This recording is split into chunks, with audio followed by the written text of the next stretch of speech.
Hindi issue para kay Manny V. Pangilinan nang hingan siya ng reaksyon sa mga lumalabas pa ring balita tungkol sa pagkawala ng ABS-CBN program sa TV5.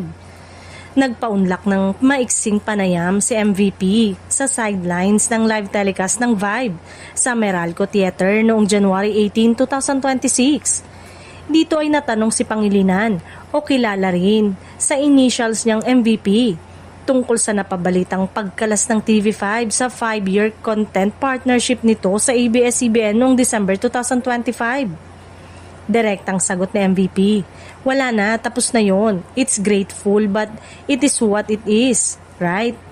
Tiniyak naman ni MVP na bukas pa rin ang TV5 sa block timers o pag-ere ng mga programang iprinuduce ng independent content providers, kabilang ang ABS-CBN at kahit ibang TV network.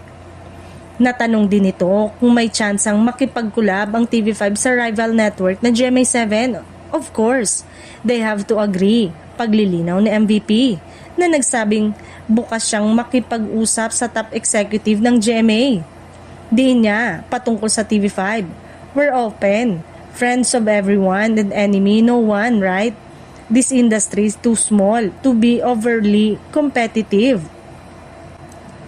Bago pa man matapos ang taong 2025, usap-usapan na maraming mga bagong plano ang TV5 at mas palalakasin pa ito sa pamumuno ng MVP sa mga aabangang programa sa TV5 ngayong 2026. Sabi ni MVP, marami. We've been meeting many times this past 2 weeks or so.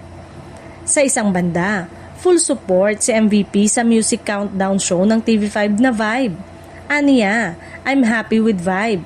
I'm hope they'll keep it up. Continue to make changes to improve the quality of the show.